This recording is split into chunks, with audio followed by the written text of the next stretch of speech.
70만 뉴욕 거주 한인 농포 여러분 안녕하십니까? 직장상해 전문 섬세한 변호사 박희철입니다. 오늘은 직장상해보험법의 가장 독특한 특징이라고 할 수 있는 히어링이란 제도에 대해서 말씀을 나눠보고 싶습니다. 히어링은 워커스 컴퍼시션 보드의 주관하에 구역별 행정법원에서 열립니다. 행정법원은 맨해튼, 퀸스, 브루클린, 스태튼 아일랜드, 화이트 플랜스에 한 개씩 있고 롱아일랜드에 두 군데가 더 있습니다. 권한행정법원은 대개 청구인의 주소지에 가장 가까운 곳으로 정해집니다. 히어링이 잡힐 때마다 행정판사의 지표하에 청구인과 청구인 쪽 변호인, 직장상해 보험사의 변호인이 각각 출석합니다. 각 행정법원마다 약 10명의 행정판사가 상주하고 일정 기간이 지난 후 순환시킴으로써 보직의 정체를 맡고 있습니다. 행정판사는 변호사 자격을 갖고 있거나 현업에 오랫동안 종사한 연류 있는 전문가 중에서 인원 결손 시 상시 채용합니다. 히어링은 문자 그대로 듣는다는 뜻입니다. 서로 다른 입장을 가질 수밖에 없는 청구인과 직장상해 보험사는 치료와 보상 문제를 두고 충돌할 수밖에 없습니다. 이때마다 청구인 쪽 변호사나 직장상해 보험사 쪽에서 히어링을 요청합니다. 그리고 청구인과 직장상해 보험사의 치료와 보상 문제에 있어 행정판사는 양자의 대립된 입장을 듣고 직장상해 보험법에 의거 판결을 내리거나 중재를 통해 그 대립을 해결합니다. 히어링에서 다뤄지는 주요 안건들로는 첫째, 사고 관련 부위, 둘째, 치료, 검사, 수술의 필요성, 셋째, 사고 전 소득의 수준, 넷째, 대체 임금의 수준, 다섯째, 영구적 부상의 정도, 여섯째, 케이스 종결 및 보상이 있습니다.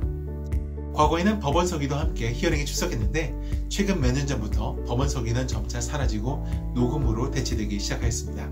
그리고 코로나 이후 모든 히어링이 온라인으로 대체되면서 히어링에서 법원 서기의 모습을 더 이상 볼 수 없게 되었습니다. 히어링 때마다 만나고 인사하고 지내던 법원 서기들을 볼 수 없다니 격세지감을 느끼지 않을 수 없네요. 그 녹음 파일들은 행정법원에서 녹취록으로 전환하여 보관했다가 청구인 쪽 변호사 혹은 직장상해 보험사의 요청에 따라 그 녹취록을 발송해 줍니다. 아무래도 한번 내뱉고 지나간 말들인 만큼 청구인 쪽 변호사와 보험사 쪽 변호사들이 달리 알아듣고 달리 기억하는 경우가 종종 있습니다. 자기가 듣고 싶은 말만 듣는다는 말이 있죠. 심리학에서는 선택적 기억 혹은 편향적 기억이라 말을 씁니다. 이 경우 녹취록이 정확한 녹음을 보여주는 자료로 사용되는 것입니다. 코로나 이후 가장 큰 변화는 바로 대면 히어링이 온라인 히어링으로 대체되었다는 것입니다. 사실 온라인 히어링은 코로나 전에도 시스템이 존재하긴 했는데 대면 히어링에 익숙하였던 저희 변호사들은 온라인보다는 대면 히어링을 더 선호하였습니다. 비가 오나 눈이 오나 굳은 날씨에도 불구하고 행정법원에 가기 위해 갑작스러운 생리현상까지 참아가며 장거리 운전을 마다하지 않았던 것은 그것이 최선의 판결을 얻어내기 위한 노력 그리고 행정판사에 대한 예우라고 생각했던 것이지요. 그러나 코로나 이후 이 모든 고정관념이 송두리째 날아가 버리고 전격 온라인 히어링 시대가 열리게 된 것입니다. 제가 파라비디에서 다뤘던 메타인지 함정을 기억하시는지요? 저희 변호사들도 히어링은 반드시 대면으로 해야 한다는 고정관념을 극복하는데 참 많은 시간이 걸렸습니다.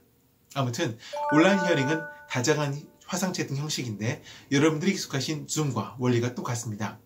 직장상해 법원에서 온라인 히어링을 위한 앱을 만들어 놨는데 그 사용이 참 간편하고 그러나 모바일에 익숙하지 않은 청구인들은 온라인 히어링 대신 전화 히어링 참석을 권유드리고 있습니다. 전화 히어링은 판사가 청구인에게 전화를 하여 집행하는 것을 말하는데 온라인 히어링과 별반 다르지 않습니다. 사건 하나마다 히어링이 한 번 내지 수번 잡힐 수 있습니다.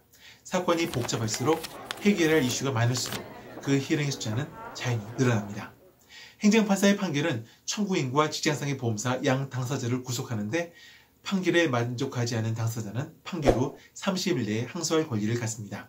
히어링은 우리말로 공청회 정도가 될 것입니다. 저는 여기서 왜 seeing이란 말을 안 쓰고 hearing이란 말을 쓸까 생각해 보았습니다. 보는 것이 믿는 것이다 라는 말도 있지 않습니까? 청구인과 직장상해 보험사는 서로 자신의 입장을 행정판사가 믿도록 만들어야 하는 상황인 만큼 seeing이 더 적절한 표현일 수도 있지 않을까라고 생각했던 것이죠.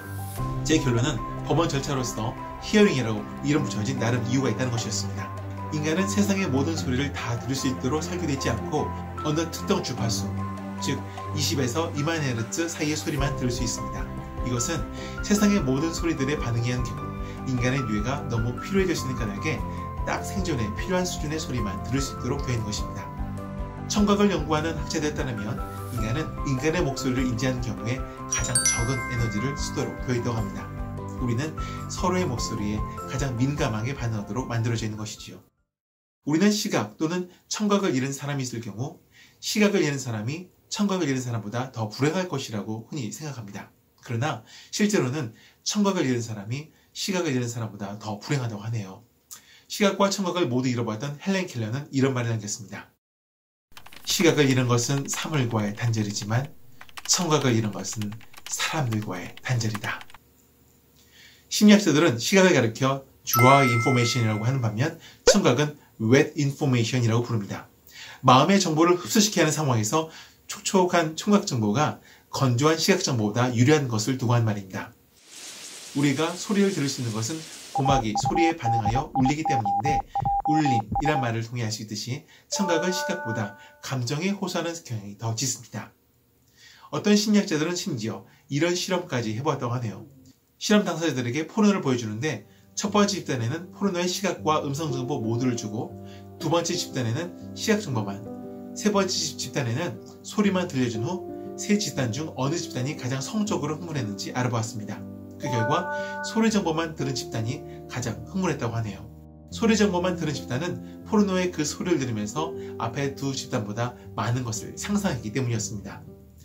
고성이 오가는 정치인들의 청문회 장면을 우리는 뉴스로 종종 접하는데 청문회 장면을 시각으로만 보여준 집단보다 라디오로 청문회를 접한 집단이 더 흥분했다는 연구 결과도 있습니다. 이런 연구 결과들은 사람의 마음을 움직이는 데 있어 시각 정보보다 청각 정보가 더 힘이 세다는 것을 보여줍니다. 저는 히어링에서 청구인을 대변할 때 이런 청각 정보의 힘을 10분 발휘합니다. 강조회를 해야 할 때는 음성에 힘을 주고 연민을 자아내야 하는 시점에서는 목소리에 살짝 떨림을 더합니다. 행정판사의 집중을 요구하는 포인트에서는 더욱 또박또박 말하기도 하고 별로 중요하지 않은 부분은 빨리 말하면서 강약 조절을 하는 것이지요. 시각 정보는 그 정보를 찾는 당사자가 직접 포인트를 찾아야 하지만 음성 정보는 그 정보 전달자에게 많이 의존할 수밖에 없는 까닭입니다. 청구인과 직장상의 보험사의 갈등은 기본적으로 법리의 근거를 두고 판결을 해야 함은 물론입니다. 그러나 양 당사자의 법리 해석이 충돌하는 경우가 대부분인 그리하여 각자에게 유리한 증거에 행정판사의 이목을 집중시켜야 하는 상황에서 시각보다는 청각이 훨씬 위력을 발휘하게 됩니다. 이것이 바로 법원 절차가 seeing이 아닌 hearing이라고 불리게 된 이유인 것 같습니다. 이상 법리를 넘어 청각에 호소하는 감성으로 히어링에서 최선의 결과를 창출해내는 섬세한 변호사 박시였습니다. 이 영상에 대해 질문 있으신 분들은 아래 댓글에 질문을 달아주십시오. 여러분들과 더 많은 소통을 하고 싶습니다. 좋아요 버튼 꾹, 추천 버튼 꾹 잊지 마십시오. 감사합니다.